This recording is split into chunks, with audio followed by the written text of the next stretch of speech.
વિદ્યાર્થી મિત્રો અને વાલી મિત્રો, હવે આપણે આગળના વિડીયોની અંદર જે રીતે 32 સુધીના પ્રશ્નોનો અભ્યાસ કર્યો એ રીતે હવે પ્રાણીઓની અંદર આવેલી પેશી વિશે અભ્યાસ કરીએ છીએ અને તે પેશીનો સમાવેશ થાય છે સંયોજક પેશી. તો સંયોજક પેશી એટલે શું? સંયોજક જે આપણે રસાયણ વિજ્ઞાનની અંદર અભ્યાસ કરીને આવ્યા તે રીતે સંયોજન એટલે એક કરતાં વધારે ઘટકો ભેગા થયેલા હોય તો તેને આપણે સંયોજન કહીએ છીએ. એ જ રીતે સંયોજક એટલે કે બે પેશીઓ કે અંગો વચ્ચે પૂરણનું કાર્ય કરતી હોય તેને શું કહેવાય છે? સંયોજક પેશી કહેવાય. પૂરણ એટલે કે સિમેન્ટની જેમ વચ્ચેના ભાગને પૂરો કરવાનો ભાગ. તેનું લક્ષણ આંતરકોષીય દ્રવ્ય અને પ્રકારની માહિતી આપવાની છે. તો સંયોજક પેશી એટલે બે પેશીઓ કે અંગો વચ્ચે પૂરણ કે જોડાણ સાધી આધાર આપતી પ્રાણી પેશી. માત્ર સંયોજક પેશી કોની અંદર જોવા મળે છે? પ્રાણીઓની અંદર જ જોવા મળે છે. જેનું કાર્ય શું છે? સંયોજક પેશી એટલે બે પેશીઓ કે અંગો વચ્ચે પૂરણ કરવું. પૂરણ ક્યારે થઈ શકે? સિમેન્ટની જેમ બે ઈંટની વચ્ચે પૂરણ કરેલું હોય તે રીતે, કે જોડાણ સાધી આધાર આપતી પ્રાણી પેશી છે.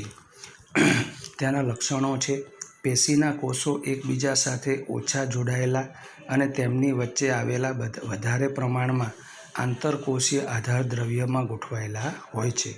પેશીના કોષો એકબીજા સાથે ઓછા જોડાયેલા અને તેમની વચ્ચે આવેલા વધારે પ્રમાણમાં આંતરકોષીય એટલે કે કોષો વચ્ચેની જગ્યા, તેને કહેવાય આંતરકોષીય આધાર દ્રવ્યમાં ગોઠવાયેલા હોય છે. આંતરકોષીય આધાર દ્રવ્ય જે જેલી જેવું પ્રવાહી છે, એટલે કે જે જેલી જેવું ચિકાસ પડતું પ્રવાહી હોય છે, પ્રવાહી ઘનતા ધરાવતું કે બરડ હોય છે. આંતરકોષીય આધારક દ્રવ્યની લાક્ષણિકતા સંયોજક પેશીના કાર્ય અનુરૂપ પરિવર્તનશીલ રહે છે. તેના પ્રકારો પણ અલગ અલગ છે. તેની અંદર જોઈએ આપણે રુધિર સંયોજક પેશી, અસ્થિ સંયોજક પેશી, કાસ્તી સંયોજક પેશી, અસ્થિબંધ, સ્નાયુબંધ, તંતુ ઘટક પેશી, મેદપૂર્ણ પેશી. મેદ એટલે કે ચરબીયુક્ત પેશીઓ આવેલી હોય તેને મેદપૂર્ણ પેશી કહેવાશે. ટૂંકનોંધ લખવાનો છે: રુધિર, અસ્થિબંધ અને સ્નાયુબંધ, કાસ્તી, તંતુ ઘટક પેશી, મેદપૂર્ણ પેશી. તમામ પેશીઓ વિશે આપણે શું લખવાનું છે? ટૂંકમાં માહિતી આપવાની છે. તો સૌપ્રથમ આપણે જોઈએ રુધિર. રુધિર પ્રવાહી સ્વરૂપની સંયોજક પેશી છે. બંધારણ તેનું છે રુધિર રસ વત્તા રુધિર કણો. રુધિર કોષો તે પ્રવાહી આંતરકોષીય આધારક દ્રવ્ય છે. તેમાં પ્રોટીન, મીઠું, NaCl અને અંતઃસ્ત્રાવો આવેલા હોય છે. રુધિર રસની વાત કરેલી છે. રુધિર કોષો લાલ રુધિર કોષો, વિવિધ પ્રકારના શ્વેત રુધિર કોષો અને ત્રાક કણ તરીકે રુધિર રસમાં નિલંબિત હોય છે. નિલંબિત એટલે તેમાં ભળી ગયેલા હોય છે. કાર્ય તેનું શું છે? ઓક્સિજન અને કાર્બન ડાયોક્સાઇડ શ્વસન વાયુઓ. ઓક્સિજન આપણા શરીરમાં ઉપયોગી છે. જે શેને માટે ઉપયોગી છે? ખોરાકના દહન માટે. જ્યારે કાર્બન ડાયોક્સાઇડ ઉચ્છ્વાસમાં શું થાય છે? નીકળે છે. શ્વસન વાયુઓ શરીરમાં પચેલા ખોરાક, અંતઃસ્ત્રાવો અને ઉત્સર્ગ પદાર્થોને શરીરના એક ભાગથી બીજા ભાગમાં વહન કરે છે. વહન કરવું એટલે કે પહોંચાડવાનું કાર્ય કરે છે. તે પણ એક એનું મુખ્ય કાર્ય છે. ત્યાર પછી આવે છે અસ્થિ. શરીરના હાડપિંજરનું નિર્માણ કરી શરીરને આકાર આપતી સંયોજક પેશી છે. અસ્થિ એટલે કે હાડકાને પણ શું કહેવાય છે? એક જાતની પેશી કહેવાય છે, જે શરીરના હાડપિંજરનું નિર્માણ કરી શરીરને આકાર આપતી સંયોજક પેશી છે. કેલ્શિયમ તથા ફોસ્ફરસના બનેલા આંતરકોષીય આધારક દ્રવ્યમાં અસ્થિકોષો ગોઠવાયેલા હોય છે. કેલ્શિયમ તથા ફોસ્ફરસના બનેલા આંતરકોષીય આધારક દ્રવ્યમાં અસ્થિકોષો ગોઠવાયેલા છે. આથી આ પેશી કઠણ અને મજબૂત હોય છે. એટલે હાડકાને પણ કયા સ્વરૂપે લીધેલો છે? આપણે સંયોજક પેશી તરીકે લીધેલો છે. કાર્ય તે શરીરના મુખ્ય અંગોને આધાર આપે છે, તેમજ સ્નાયુ પેશીને શું કરે છે? જોડાણ આપવાનું કાર્ય કરે છે. ત્યાર પછી આવે છે અસ્થિબંધ અને સ્નાયુબદ્ધ. અસ્થિબંધ બે નજીકના કે ક્રમિક અસ્થિઓને, અસ્થિ એટલે હાડકાં, એકબીજા સાથે જોડતી સંયોજક પેશી છે. આ પેશી ખૂબ જ સ્થિતિસ્થાપક એટલે રબરની જેમ તેને વારી શકાય છે એવી સ્થિતિ હોય છે અને મજબૂત હોય છે. તેમાં આંતરકોષીય આધારક દ્રવ્ય ખૂબ જ કેવું હોય છે? ઓછું હોય છે. સ્નાયુબદ્ધ. સ્નાયુ પેશીને અસ્થિ સાથે જોડતી સંયોજક પેશી છે. તે મજબૂત પરંતુ મર્યાદિત સ્થિતિસ્થાપકતા ધરાવતી અમુક હદ કરતાં વધારે તે વરી શકતી નથી ધરાવતી રેસામય પેશી છે. જ્યારે કાસ્થિ પેશીની રચનામાં પ્રોટીન અને શર્કરાના બંને આંતરકોષીય આધારક દ્રવ્યમાં કાસ્થિકોષો છૂટાછવાયા ગોઠવાયેલા હોય છે, એક સાથે જોવા મળતા નથી હોતા. કાસ્થિ નાક, કાન, ગળામાં અને શ્વાસનળીમાં આવેલી હોય છે. તે ભાગને સ્થિતિસ્થાપકતા આપે છે. તેથી આપણા કાનનો બાહ્ય ભાગ વાળી શકાય તેમ હોય છે. સ્થિતિસ્થાપકનો અર્થ વિદ્યાર્થી મિત્રો એક જ થાય છે કે જે અંગને જેમ વારવું હોય તેમ વારી શકાય તેને શું કહેવાય છે? સ્થિતિસ્થાપક. કાચવત કાસ્થિ એક પ્રકારની કાસ્થિ કંકાલ પેશી છે. કાસ્થિ પેશી સાંધાના ભાગે અસ્થિઓની સપાટીને લીસી બનાવે છે. અસ્થિઓની સપાટીને શું બનાવે છે? લીસી બનાવે છે. કાચવત કાસ્થિ એક પ્રકારની કાસ્થિ કંકાલ પેશી છે. કાસ્થિ પેશી સાંધાના ભાગે અસ્થિઓની સપાટીને લીસી બનાવવાનું કાર્ય કરે છે. તંતુઘટક પેશીનું સ્થાન. ત્વચા અને સ્નાયુ પેશીની વચ્ચે, રુધિરવાહિનીઓ અને ચેતાઓની ફરતે તેમજ અસ્થિમજ્જામાં આવેલી હોય છે. રચના તેની છે. આંતરકોષીય આધારકમાં જાલાકાર અને કોલાજન તંતુઓ આવેલા હોય છે. તે કોલાજન તંતુઓ આકૃતિની અંદર તમે જોઈ શકો છો કઈ જગ્યાએ આવેલા છે તે અને કયા કયા કોષ સાથે તે જોડાયેલા હોય છે તે. આધારકમાં કોષીય ઘટકો તરીકે તંતુકોષ, બૃહદકોષ, માસ્તકોષ જોવા મળે છે. ત્યાર પછી વિદ્યાર્થી મિત્રો આપણે તેનો અભ્યાસ કરીએ તો તંતુ ઘટક પેશીનું કાર્ય શું છે તે જોવાનો પ્રયત્ન કરીશું આપણે કે તે અંગોની અંદર ખાલી જગ્યાને ભરે છે, આંતરિક અંગોને આધાર આપે છે અને પેશીઓના સમારકામમાં મદદરૂપ થાય છે. પેશીઓના સમારકામ એટલે ક્યારેક કોઈ જાતની ઈજા થઈ હોય તો ઈજાને કારણે જે કોષો નાશ પામેલા હોય તે કોષોના સ્થાને નવા કોષોને સર્જન કરવાનું કાર્ય પણ તે કરે છે. ત્યાર પછી આવે છે મેદપૂર્ણ પેશી. આ પેશી ત્વચાની નીચે, ચામડીના નીચેના ભાગમાં આવેલી હોય છે. આંતરિક અંગો વચ્ચે જોવા મળે છે. આંતરિક અંગો એટલે એક અંગથી બીજા અંગ સુધી જોવા મળે છે. આ પેશી ચરબીનો સંગ્રહ કરતી પેશી છે કારણ કે પેશીના કોષો ચરબીના ગોલકોથી ભરેલા હોય છે. તે ઉષ્મા નિયમનનું કાર્ય કરે છે. એટલે શરીરની અંદર રહેલી ગરમીનું નિયંત્રણ કરવાનું કાર્ય કોનું છે? મેદપૂર્ણ પેશીનું છે. ત્યાર પછી આવે વિદ્યાર્થી મિત્રો સ્નાયુ પેશી. સ્નાયુ પેશીના સામાન્ય લક્ષણો જણાવી સ્નાયુ પેશીના પ્રકાર લખો. સ્નાયુ પેશીના સામાન્ય લક્ષણો. સ્નાયુ પેશી લાંબા કોષોની બનેલી છે. તેને સ્નાયુ તંતુઓ કહેવાય છે.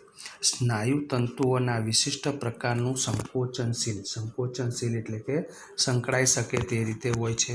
સંકોચનશીલ પ્રોટીન એક્ટિન અને માયોસિન આવેલા હોય છે. તેના કારણે સંકોચન અને શિથિલનની ગતિ મળે છે. આથી આ પેશી આપણા શરીરમાં હલનચલન કે પ્રચલન માટે જવાબદાર છે. સ્નાયુ પેશીના પ્રકાર. રેખીય સ્નાયુ પેશી, અરેખીય સ્નાયુ પેશી અને હૃદ સ્નાયુ પેશી એવી રીતે અલગ અલગ પ્રકારો આવેલા છે. તો દરેકે દરેક પ્રકારો વિશે આપણે સમજવાનું છે. તો સૌપ્રથમ સમજીએ આપણે રેખીય સ્નાયુ પેશીની રચના સમજાવો અથવા તો કંકાલ સ્નાયુ પેશી વિશે જરૂરી જાણકારી આપો. આ પેશી સ્નાયુબદ્ધ વડે કંકાલ સાથે જોડાણ ધરાવે છે. કંકાલ એટલે હાડકાં. હાડકાં સાથે તેનું શું લાવેલું છે? જોડાણ થાય છે અને શારીરિક ગતિશીલતા પ્રાપ્ત કરવામાં શું કરે છે? મદદ કરે છે. શારીરિક ગતિશીલતા, શારીરિક એક જગ્યાએથી બીજે જગ્યાએ જવું, બેસવું, ઉઠવું, દોડવું, કૂદવું, ખાવું, તમામ ગતિશીલ ક્રિયા કરવા માટે તે શું કરે છે? મદદ કરે છે. તેથી તેને કંકાલ સ્નાયુ પેશી કહેવાય છે. આ સ્નાયુ પેશીનું હલનચલન પ્રાણીની ઈચ્છા શક્તિને આધીન, એટલે કે પ્રાણીઓ ઈચ્છા પડે તે પ્રમાણે કરી શકે છે. આપણા પગને આપણે જેમ વારવું હોય તેમ વારી શકાય, આંખને બંધ કરવી હોય એમ કરી શકાય, ત્યાર પછી હાથને જે પ્રમાણે કાર્ય કરાવવું હોય તે રીતે કરાવી શકીએ. એટલે કે આપણી ઈચ્છા અનુસાર જરૂરિયાત પ્રમાણે ગતિ કરાવી શકીએ કે રોકી શકતા હોવાથી તેને ઐચ્છિક સ્નાયુ પેશી કહેવાય છે. ઐચ્છિક એટલે આપણી ઈચ્છા પ્રમાણે થઈ શકે. સૂક્ષ્મદર્શક યંત્રમાં જોતા આ પેશીના સ્નાયુ તંતુઓમાં એકાંતરે ઘેરી અને ઝાંખી આડી પટ્ટીઓ જેવી રેખાઓ જોવા મળે છે. કેવી જોવા મળે છે? એકાંતરે. એકાંતરે એટલે એક પછી એક ઘેરી અથવા ઝાંખી આડી પટ્ટીઓ જેવી રેખાઓ જોવા મળે છે. તેથી તેને રેખી સ્નાયુ પેશી કહેવાય. તે ઉપાંગો, હાથ, પગ, મોઢા, ઉપાંગો, શરીર દિવાલ, જીભ, કંઠનળીમાં જોવા મળે છે. તે પ્રમાણે તેની રચના જોવા મળે છે. આકૃતિમાં પણ તમે જોઈ શકો છો કે રેખી સ્નાયુઓ કોને કહેવાય. સ્નાયુ તંતુ. આ પેશીના તંતુઓ લાંબા, નળાકાર, અશાખિત. અશાખિત એટલે તેને અલગ અલગ શાખામાં હોતા નથી અને બહુકોષ કેન્દ્રી હોય છે. બહુકોષ કેન્દ્રી એટલે તેના કોષ કેન્દ્રમાં, તેના કોષની અંદર શું આવેલું હોય છે? કોષ કેન્દ્ર આવેલું હોય છે. ત્યાર પછી ટૂંકનોંધ લખવાની છે વિદ્યાર્થી મિત્રો. અરેખી સ્નાયુ પેશી, કે જે આપણે સ્નાયુ પેશીની વાત કરી હતી, તો રેખી સ્નાયુ પેશી, અરેખી સ્નાયુ પેશી અને હૃદ સ્નાયુ પેશી. તો હવે આવે છે અરેખિત સ્નાયુ પેશી. સ્થાન: આંખની કીકી, મૂત્રવાહિની, ફેફસાની શ્વાસવાહિનીઓમાં, અન્નનળી અને રુધિરવાહિનીની દિવાલમાં જોવા મળે છે. જે કેવા છે? અનૈચ્છિક છે. અનૈચ્છિક એટલે આંખની કીકી, એટલે કે અંદરનો આંખની પલક જે ખરી તે આપણી ઈચ્છા પ્રમાણે આપણે હલનચલન કરાવી શકીએ, પરંતુ અંદરની કીકી ખરી તે આપણી ઈચ્છા પ્રમાણે હલનચલન કરી શકતા નથી. લક્ષણો: પેશીની સંરચના બીજા સ્નાયુ કરતાં સરળ હોવાથી તેને સરળ સ્નાયુ પેશી કહેવાય છે. અરેખી સ્નાયુ તંતુઓ ત્રાંકાકાર, એકકોષી, ચપટા, છેડેથી સાંકડા અને મધ્યમાં કેવા હોય છે? પહોળા. એટલા માટે જ તેને શું કહેવાય? ત્રાંકાકાર. ઉપરનો અને નીચેનો ભાગ ત્રિકોણાકાર જોવા મળે. સ્નાયુ તંતુઓ એકકોષી કેન્દ્રી હોય છે. તેની અંદર એક જ કોષ કેન્દ્ર આવેલું હોવાથી તેને એકકોષી કેન્દ્રીય કહેવાય. તેમાં આછા અને ઘેરા રંગના આડા પટ્ટાઓ ન હોવાથી તેને અરેખી સ્નાયુ પેશી કહેવાય છે. અન્નનળીમાં ખોરાકનું વહન કે રુધિરવાહિનીઓમાં રુધિર પ્રવાહ અનૈચ્છિક ગતિવિધિ છે. અનૈચ્છિક એટલે આપણી ઈચ્છા પ્રમાણે આપણે કરી શકતા નથી. એટલા માટે તેને શું કહેવાય છે? અનૈચ્છિક ગતિવિધિ કહેવાય. તે આપણી ઈચ્છા અનુસાર પ્રારંભ કે બંધ થતી નથી. અરેખી સ્નાયુ પેશી આવી ગતિ કે વહનશીલતાનું નિયંત્રણ કરે છે. તેથી તેને અનૈચ્છિક સ્નાયુ પેશી કહેવાય છે, કારણ કે આપણા ઈચ્છા પ્રમાણે તેનું કોઈ જાતનું કાર્ય થતું નથી. હૃદ સ્નાયુ પેશી. હૃદયના સ્નાયુઓ જીવન પર્યંત, એટલે કે જ્યાં સુધી સજીવ જીવે છે, જ્યાં સુધી પ્રાણીઓ જીવે છે ત્યાં સુધી લયબદ્ધ એટલે કે એક સરખી રીતે સંકોચન અને શિથિલન કરતા રહે છે. આ અનૈચ્છિક સ્નાયુ પેશીને હૃદ સ્નાયુ પેશી કહેવાય. કારણ કે હૃદયની અંદર વધારે રુધિરની જરૂર પડે તો આપણે આપણી ઈચ્છા પ્રમાણે તે પૂરું પાડી શકતા નથી, કે વધારે થઈ જાય તો આપણી ઈચ્છા પ્રમાણે તેને ઘટાડી શકતા નથી. એટલા માટે તેને શું કહેવાય છે? અનૈચ્છિક સ્નાયુ પેશી કહેવાય છે. હૃદ સ્નાયુ તંતુઓ સ્નાયુકોષો નળાકાર, શાખિત અને એકકોષી કેન્દ્રીય હોય છે. કેટલા કોષો હોય છે? એકકોષી કેન્દ્ર તરીકે તેનો સમાવેશ થાય છે. ત્યાર પછી આવે છે વિદ્યાર્થી મિત્રો, વિભિન્ન પ્રકારની સ્નાયુ પેશીઓની સંરચનાકીય તુલના કરો. તેમના આકાર, કોષ કેન્દ્રોની સંખ્યા, ઘણા કોષોની અંદર એક કરતાં વધારે કોષ કેન્દ્ર હોય તો તેને શું કહેવાય છે? બહુકોષ કેન્દ્રીય કહેવાય છે. જ્યારે કોઈ કોષની અંદર કોષ કેન્દ્ર ન હોય તો અકોષ કેન્દ્રીય કહેવાય છે. જ્યારે કોઈ કોષની અંદર એક જ કોષ કેન્દ્ર હોય છે. કોષમાં કોષ કેન્દ્રોના સ્થાનનો નોંધો. સ્નાયુ પેશી, રેખીય સ્નાયુ પેશી, અરેખીય સ્નાયુ પેશી અને હૃદ સ્નાયુ પેશી. તો સ્નાયુ તંતુઓ અશાખિત હોય, જ્યારે હૃદ સ્નાયુ પેશી કેવી હોય છે? શાખિત. ગતિશીલતા કેવી હોય છે? ઐચ્છિક, અનૈચ્છિક. ઘેરી અને ઝાંખા પટ્ટાઓ હાજર હોય છે, ગેરહાજર હોય છે અને હાજર. આકાર લાંબા, નળાકાર, લાંબા, ત્રાંકા, લાંબા, નળાકાર. કોષ કેન્દ્રોની સંખ્યા બહુકોષ કેન્દ્રી, એક કોષ કેન્દ્રી, એક કોષ કેન્દ્રી. કોષ કેન્દ્રમાં સ્નાયુ તંતુના પરિઘ તરફ, સ્નાયુ તંતુની મધ્યમાં. હૃદ સ્નાયુ કોષની ક્યાં જોવા મળે છે? મધ્યમાં જોઈ શકાય છે. ત્યાર પછી આવે છે વિદ્યાર્થી મિત્રો ચેતાપેશી. ચેતાતંત્ર સાથે જે પેશી સંકળાયેલી છે તે પેશીને શું કહેવાય છે? ચેતાપેશી. ચેતાપેશીનું સ્થાન અને તેના કોષોની રચના અને કાર્ય જણાવો. તો ચેતાપેશીનું સ્થાન મગજ એટલે કે મસ્તિષ્કની અંદર, કરોડરજ્જુ અને ચેતાઓ સાથે જોડાયેલું છે. ચેતાપેશીના કોષો. ચેતાપેશીના કોષને ચેતાકોષ કહેવાય છે. વિદ્યાર્થી મિત્રો, અહીં ગાડી તમે જે ચેતાપેશી વિશે અભ્યાસ કરો છો તેની જાણકારી ખૂબ જ સમજી વિચારીને યાદ રાખવાની છે. 10મા ધોરણની અંદર તમારે આનો ઉપયોગ સવિશેષ જોવા મળશે. ચેતાકોષની રચના. ચેતાકોષમાં કોષ કેન્દ્ર અને ચેતારસ એટલે કે કોષરસ આવેલો છે. ચેતાકોષમાંથી લાંબી, પાતળી શાખાઓ નીકળે છે, જે તમે અહીં આકૃતિમાં જોઈ શકો છો. તેમાં અક્ષતંતુઓ છે, કોષ કેન્દ્ર આવેલું હોય છે, ચેતાંતો આવેલા હોય છે. અહીં ગાડી ચેતાકોષકાય અને ચેતાંતોનું મહત્ત્વ ખૂબ વધારે છે, એટલે આકૃતિને મગજમાં બેસાડી રાખવાની છે, જે તમને ભવિષ્યમાં જરૂર પડશે અથવા તો ભવિષ્યમાં તમને કામ લાગશે 10મા ધોરણની અંદર. ત્યાર પછી ચેતાકોષ વિશે. ચેતાકોષના પ્રવર્ત. અક્ષતંતુઓ અને શિખાતંતુઓ. જે ચેતાકોષનો લાંબો પ્રવર્ત છે. શિખાતંતુ જે ચેતાકોષના ખૂબ જ નાની શાખાઓ ધરાવતા પ્રવર્તો છે. ચેતાકોષની લંબાઈ. ચેતાકોષ 1 મીટર લંબાઈ ધરાવતો હોઈ શકે છે. ચેતાનું નિર્માણ. ઘણા ચેતાકોષના ચેતાતંતુઓ સંયોજક પેશી દ્વારા સંકળાઈને ચેતાનું શું કરે છે? નિર્માણ કરે છે. ચેતાપેશીના કોષો ખૂબ જ ત્વરિત ઉત્તેજિત થઈ આ ઉત્તેજના ખૂબ જ ઝડપથી શરીરમાં એક જગ્યાએથી બીજી જગ્યા સુધી વહન કરાવે છે. તો વિદ્યાર્થી મિત્રો, આપણે જાણીએ છીએ તે પ્રમાણે આપણો પગ કોઈ ગરમ પદાર્થ ઉપર, કાચ ઉપર, પથ્થર ઉપર પડી ગયો હોય તો તેની જાણ આપણને તરત જ થાય છે અને તે જાણ અનુસાર આપણે તે પગને, હાથને ત્યાંથી શું કરીએ છીએ? ખસેડી લઈએ છીએ. ચેતા અને સ્નાયુ પેશીના કાર્યાત્મક સંયોજનનું મહત્ત્વ જણાવો. ચેતાના ઉર્મિ વેગ આપણને ઈચ્છા અનુસાર આપણા સ્નાયુઓના હલનચલનમાં શું કરે છે? મદદરૂપ થાય છે.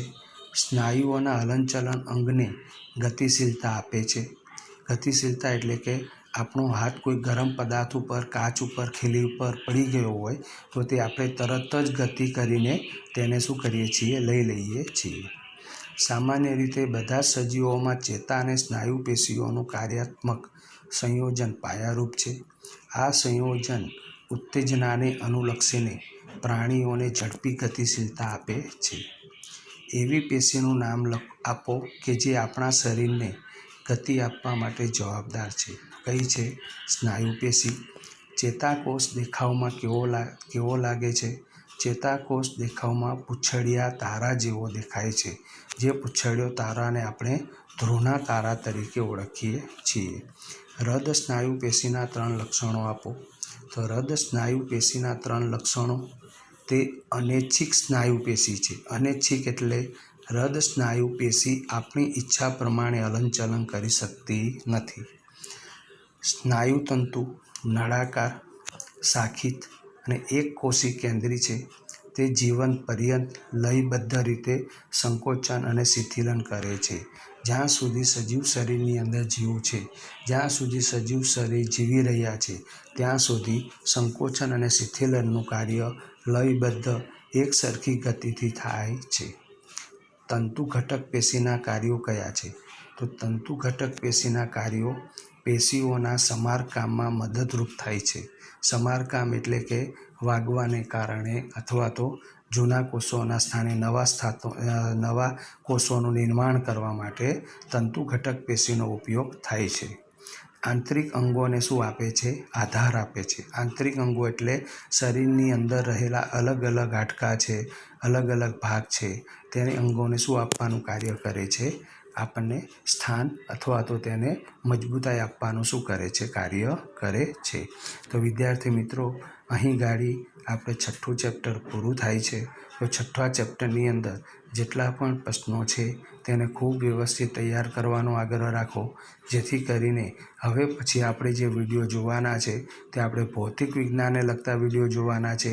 કારણ કે આપણે જીવવિજ્ઞાન અને રસાયણ વિજ્ઞાનને લગતા તમામ ચેપ્ટરો શું કરેલા છે? અહીં ઓનલાઈન અથવા તો રૂબરૂ આપણે પૂરા કરેલા છે. તો દરેક વિદ્યાર્થીઓને ખાસ જણાવવાનું કે તમે જે તૈયારી કરો છો તે તૈયારી માત્ર તમે ધોરણ 9 માટે નથી કરતા, પરંતુ ધોરણ 10ની અંદર તેનું મહત્ત્વ ખૂબ વધારે છે.